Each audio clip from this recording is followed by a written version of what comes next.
عزیز دوستوں اور بزرگوں، میری آپ سے دمن گزارش ہے کہ آپ 1 دسمبر کے دن وسیم قریشی کی حق میں پتنگ کے نشان پر ووٹ لگائیے۔ اور پھر آپ جانتے ہیں کہ دیش کے حالات کیا ہیں۔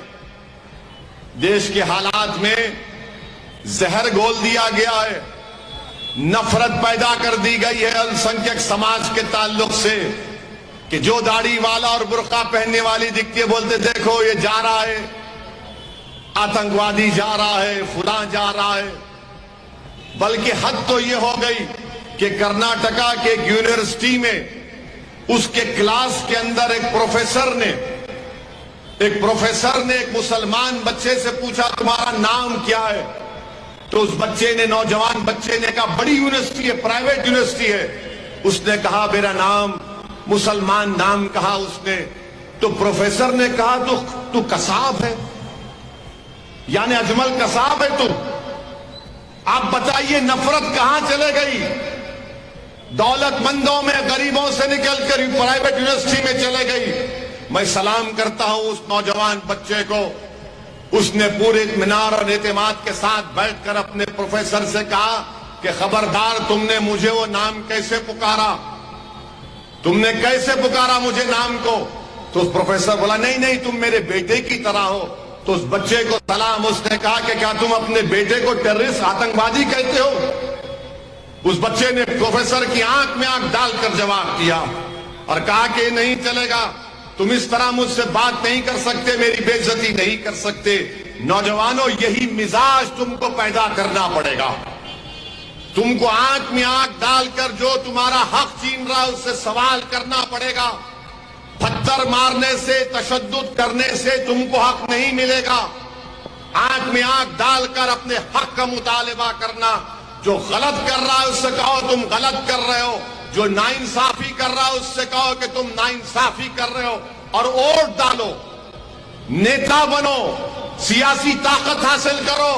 تم اپنے مقدر کے فیصلے جب کرنا شروع کرو گے تو دنیا تم سے عزت کرنا شروع کرے گی۔ جو آج تم کو آتنکوادی کہہ رہے ہیں، کل تمہارے سامنے سر جھکا کر کھڑے ہوں گے اور بولیں گے باس بولو کیا آرڈر ہے آپ کا۔ یہ مزاج آپ کو پیدا کرنا پڑے گا نوجوانوں۔ مجھے امید ان نوجوان بچیوں اور بچیوں سے، کسی شاعر نے بڑا خوب کہا تھا، یہ خاموش مزاجی تمہیں جینے نہیں دے گی، یہ خاموش مزاجی تمہیں جینے نہیں دے گی۔ اس دور میں جینا ہے تو کوہرام مچا دو، اگر اس دور میں جینا ہے تو کوہرام مچا دو۔ یہ خاموش مزاجی تمہیں جینے نہیں دے گی۔ اس دور میں جینا ہے، اس موڈی کے دور میں جینا ہے، اس RSS کے دور میں جینا ہے تو کوہرام مچا دو۔ اس معصوم بچے نے جو جواب دیا، مجھے بہت خوشی ہوئی کہ اس نے پروفیسر سے کہا کہ یہ نہیں چلے گا۔ مگر یہ تو روزمرہ کا مسئلہ ہے۔ ہماری بہن جاتی ہے، جاری دیکھو، کوئی داڑھی والا جا رہا، دیکھو وہ جا رہا ہے۔ بولنے والوں تم کتنا بولو گے، مگر کیا تم یہ نہیں دیکھ رہے کہ پیٹرول اور ڈیزل کتنا قیمتی ہو گیا؟ ہم کو گالی دینے والوں کیا تم نہیں دیکھ رہے کہ تمہارے بیٹوں کو تنخواہ نہیں ملتی ہے، نوکری نہیں ملتی ہے؟ مگر پھر بھی بولیں گے کچھ بھی ہو ان کو تو ٹھکانے لگا دیا۔ مگر یاد رکھو، ہم کو دیکھ کر ہم پر الزام لگانے والوں، تم اس بچے کو ذلیل نہیں کیے، تم بھارت کے سمویدھان کو کمزور کرنا چاہتے ہو۔ میرے عزیز دوستوں اور بزرگوں، اسی لیے میں کہہ رہا ہوں کہ آپ کی آواز کی ضرورت ہے۔ اچھا، حیرت کی بات یہ تھی، وہ اکیلا بچہ، مسلمان بچہ اپنے پروفیسر سے بات کر رہا ہے، تو اس بچے کو بازو بیٹھنے والا اس کو بڑا ہے خاموش خاموش، پیچھے بیٹھنے والا اسے کھندے کو کھینچ رہا۔ مجھے دکھا کہ مجھ سے بھی ایسی ہوتا ہے۔ جب چناؤ لڑنے جاتا ہوں، ایسا ویسی کیوں جاتے یار، گجرات کو رکو نا۔ کوئی ایسا ہاتھ پکڑتا، میں ان کو بولتا ہوں بھائی بازو ہٹ، میں مقابلہ کرنے جا رہا ہوں، میں اپنے مقدر کو آزمانے جا رہا ہوں۔ تم اگر میرا ساتھ نہیں دینا چاہتے مت دو، مگر مجھے تو مقابلہ کرنے دو، تاکہ کل جب میں مر کے جاؤں گا اس خبر میں تو کم سے کم میرے دماغ میں تشنگی تو نہیں رہے گی کہ ارے میں نے مقابلہ نہیں کیا تھا۔ میں مقابلہ کرنا چاہتا ہوں، میں مقابلہ کروں گا، ہم سب مقابلہ کریں گے۔ یاد رکھو، اگر جنگ شروع ہونے سے پہلے تم نتیجے کے بارے میں سوچو گے تو زندگی میں کوئی جنگ تم نہیں کر سکو گے۔ جنگ کا آغاز کرو، پورے اخلاص کے ساتھ جمہوری طریقے سے یہ جنگ کا آغاز کرو، پروردگار کی ذات پر توکل کرو اور دیکھو اللہ ہم کو کامیاب اور کامران کرے گا۔ مگر اگر تم سوچو گے یار کیسے لڑیں گے، یہ وسیم قریشی کیسے جیتے گا، یہ صابر کابلی والا جیت گیا تو کیا کرے گا، وہ دریا پور سے لالا جیت گیا تو کیا ہوگا، ہاں وہ گودرا سے مفتی صاحب اگر جیت گئے تو کیا کریں گے۔ ارے تم 2 قدم اٹھاؤ اور پھر دیکھو، راستہ بنانے والا وہ ہے، تم نہیں ہو، تم خالی ارادہ کر کے آگے بڑھو۔ اور یاد رکھو، یہ لڑائی، یہ جدوجہد جو ہم کر رہے ہیں آج کے لیے نہیں کر رہے ہیں۔ میں مر جاؤں گا، آپ مر جائیں گے، مگر یہ معصوم بچوں کا مستقبل اچھا رہے گا انشاءاللہ تعالی۔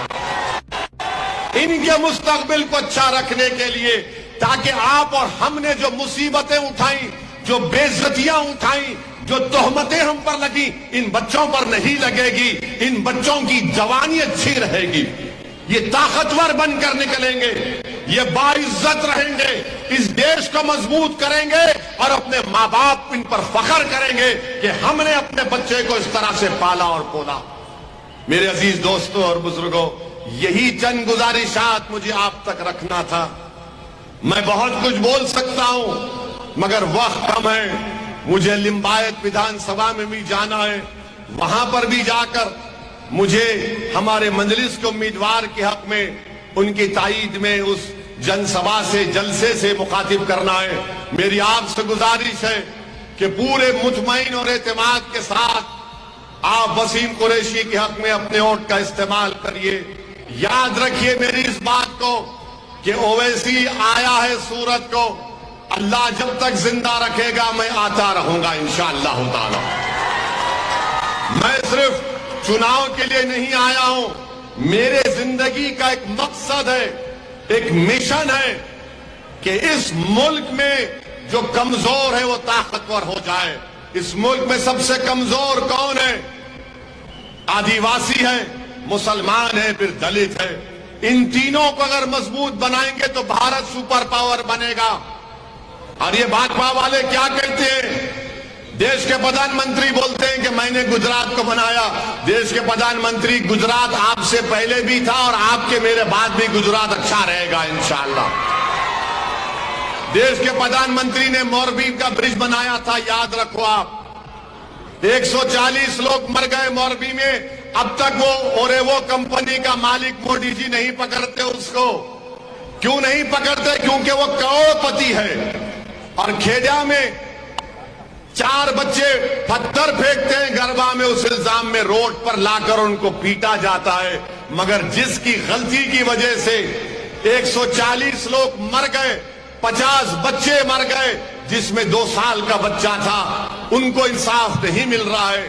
میرے عزیز دوستو، آج گجرات میں بھاجپ کے خلاف ایک طاقتور آواز کی ضرورت ہے، جو غریبوں کے اور مظلوموں کے دل میں چھپے ہوئے باتوں کو حکومت کے سامنے رکھ کر آپ کی تکالیف اور مسائل کو حل کر سکے۔ اسی لیے میں دوبارہ آپ سے گزارش کر رہا ہوں کہ یہاں سے وسیم قریشی صاحب کو آپ تمام لوگ مل کر کامیاب کریے۔ ہم کسی سے بھید بھاؤ نہیں کرتے۔ یہ جو یہاں پر بھاجپ کا MLA ہے، اس کے پاس اگر کوئی چاہتا ہے اے تم نے میرے کو ووٹ دیا تھا، بولتے ہیں نا وسیم، بولتے ہیں نا، کیا بولتے ہیں؟ ذرا کیا بولتے ہیں؟ یہاں کے MLA تم نے ووٹ دیا تھا ہم کو، یہی بولتے ہیں نا، کام کرانے ووٹ دیا تھا۔ میں 4 مرتبہ کا MP اللہ نے مجھے بنایا۔ حیدرآباد کی عوام کو لاکھوں سلام، آپ کی دعاؤں کو اللہ نے قبول کیا۔ میں 2 مرتبہ کا MLA ودھائک رہا ہوں، اور آج آپ کبھی حیدرآباد آئے تو میرے دفتر کو آنا، دارالسلام اس کا نام ہے۔ اگر روز ہم وہاں پر ہفتے میں 6 دن بیٹھتے ہیں سوائے جمعے کو چھوڑ کر،